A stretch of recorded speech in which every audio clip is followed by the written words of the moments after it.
नारद एमन समय प्रणाम करते गিয়ে नारद देखছে শয্যার উপর শয়নে ছটফট করছে। কি প্রভু, আজ তুমি শয়নে ছটফট হয়েছে বলো বলো প্রভু। নারদ, আজ আমার ভীষণ শিরোপীড়া, আজ আমি সহ্য করতে পারছি না। দাও দাও, তোমার চরণগুলি যদি আমার মস্তকে দাও তাহলে আমার শিরোপীড়া ভালো হবে। নারদ মনে মনে চিন্তা করলেন, গোবিন্দ আমার চরণগুলি তোমার মস্তকে? না না প্রভু, আমার চরণগুলি আমি তোমার মস্তকে দিতে পারি না। তাহলে নারদ, আমার কি শিরোপীড়া ভালো হবে না? শোনো নারদ, আমার শিরোপীড়া ভালো হতে গেলে তুমি সৃষ্টিকর্তা ব্রহ্মার কাছে যাও তো। সৃষ্টিকর্তা ব্রহ্মাকে গিয়ে বলো যে গোবিন্দের ভীষণ শিরোপীড়া, গোবিন্দ আমার সহ্য করতে পারছেন। তাই নারদ করলেন কি, সৃষ্টিকর্তা ব্রহ্মার কাছে গিয়ে বলে উঠলেন, পিতা আজ আমার গোবিন্দের ভীষণ শিরোপীড়া, গোবিন্দ আমার সহ্য করতে পারছেন।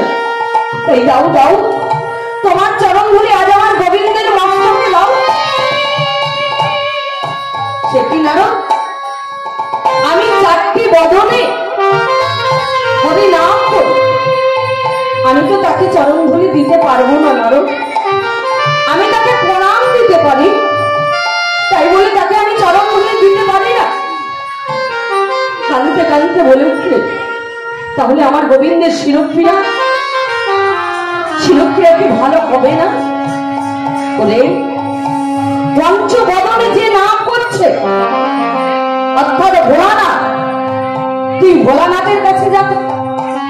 ভোলানাথের কাছে গিয়ে বলে উঠলেন, প্রভু আজ আমার গোবিন্দের ভীষণ শিরোপীড়া, গোবিন্দ আমার সহ্য করতে পারছেন। তাই দাও দাও, তোমার চরণ ধরে আজ আমার গোবিন্দের মস্তকে দাও। সে কি নারদ, আজ আমি যার জন্য হয়েছি শ্মশানবাসী, যার জন্য হয়েছে আমার ভিক্ষার ঝুলি সম্পদ,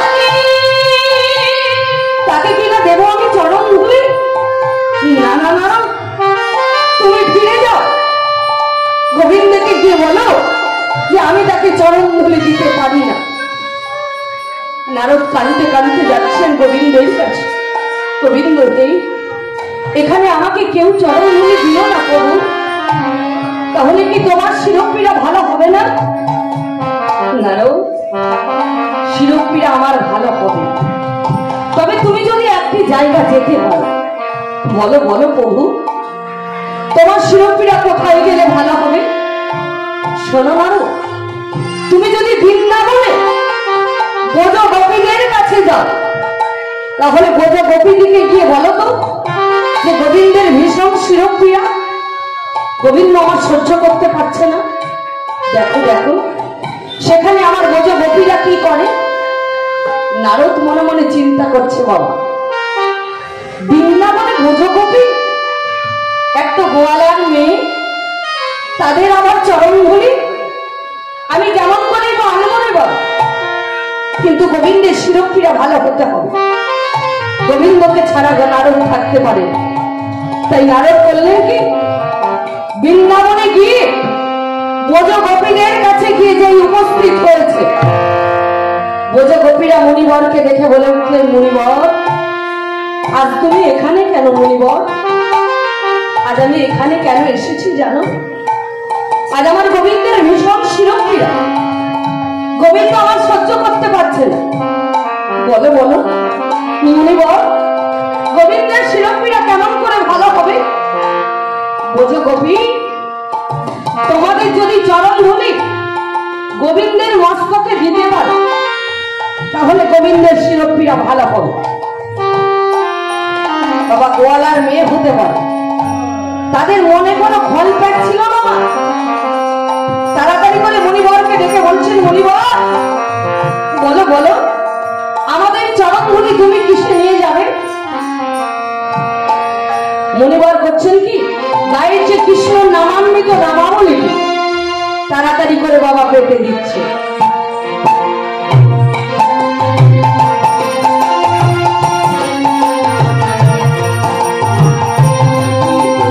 সেই পেতে দিয়েছে, ব্রজ গোপীরা বাবা গৃহকর্মের মত্ত ছিল। কেউ হয়তো দু পায়ে করে গোবর মাখছে, সেই গোবর মাখতে মাখতেই বলি নাচিয়া নাচিয়া তারা চরণ ধুলি আরে নাচিয়া নাচিয়া তারা চরণ ধুলি নাচিয়া নাচিয়া তারা চরণ ধুলি নাচতে নাচতে বাবা চরণ ধুলিটি দিয়েছে। নারদ মনে মনে চিন্তা করছে বাবা এই কৃষ্ণ নামামৃত নামাবলীতে চরণ ধুলি পড়েছে, অঙ্গে বাবা বর্ষ করবো তাই বাম হাতে করে নিচ্ছে। নাচিয়া নাচিয়া তারা চরণ ধুলি বাম হাতে নিয়ে যাচ্ছি। তারা চরণ ধুলি নাচিয়া নাচিয়া তারা চরণ ধুলি একটা হাত এত ভারী হয়ে গেছে যে একটা হাতে আর ভার রাখতে পারছে না, তাই নারদ করেছে কি দুটি হাত লাগিয়েছে, আগে দুটি হাতে ধরে যাচ্ছে। নাচিয়া নাচিয়া তারা চরণ ধুলি নাচিয়া নাচিয়া তারা চরণ ধুলি আর নাচিয়া নাচিয়া তারা চরণ ধুলি।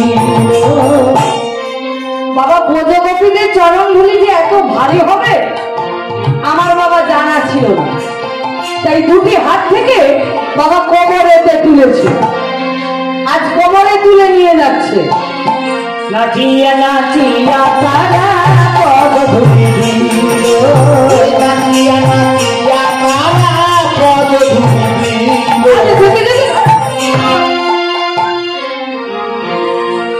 এত ভারী হয়েছে যে কোমরে ভার আর সহ্য করতে পারছে না, তাই করেছে কি কোমর থেকে বাবা কাঁধেতে তুলেছে, আজ কাঁধে তুলে নিয়ে যাচ্ছে।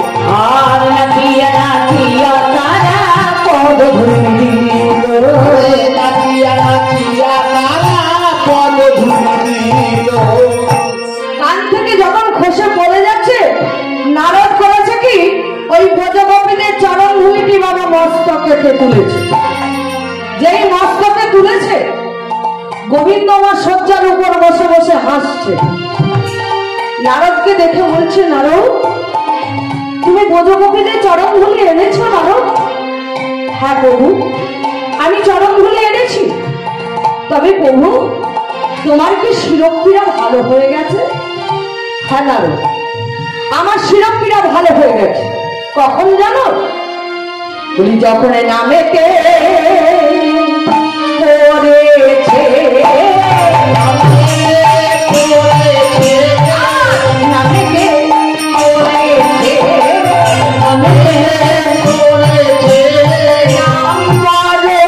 ভালোবাসি নামতে পড়েছে বলি নাম বলো ভালোবাসি নামতে পড়েছে নাম বলো ভালোবাসি নামতে পড়েছে নাম বলো ভালোবাসি নামতে পড়েছে বলি নাম বলো ভালোবাসি নামতে পড়েছে নাম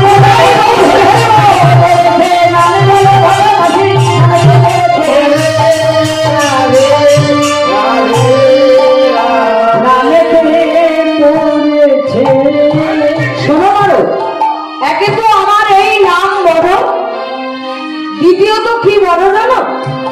দ্বিতীয়ত আমার এই ভক্ত বড়। তাই তো বলি না বলি ওদের ভক্ত মাতা পিতা ভক্ত বলি গুরু মাতা পিতা ভক্ত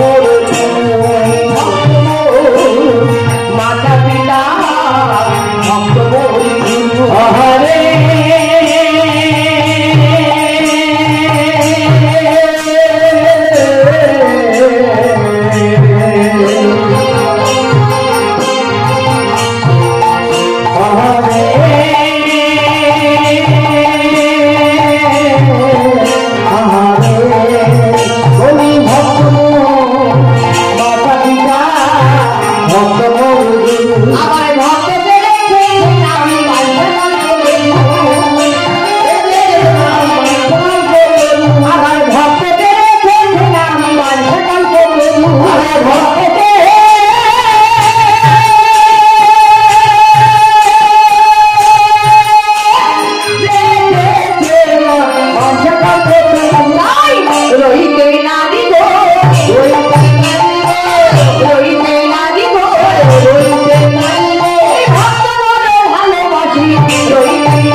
তাহলে প্রভু এই যে ব্রজ গোপীদের চরণ ধুলি নিয়ে এলাম, আজ থেকে এই চরণ ধুলি কি হবে প্রভু?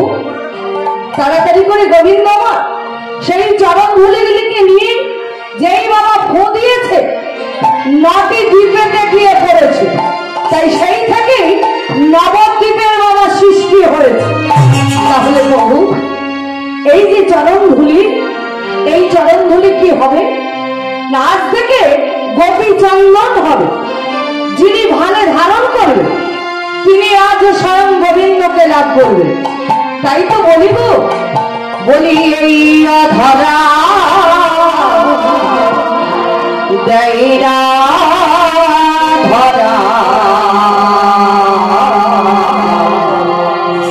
করিয়াছে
মাহাত্ম্য গান গাইলাম। এই নামাত্মর সাথে সাথে লীলা গানের শ্রবণ করা দরকার। তাই আজ এখানে শেষ রজনী, এই শেষ রজনীতে বৃন্দাবন লীলা অর্থাৎ রাসলীলা, তাই রাসলীলার প্রথম গৌরচন্দ্রিকা আরম্ভ করছি। বলি আমার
এরাই তো তারা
পাবে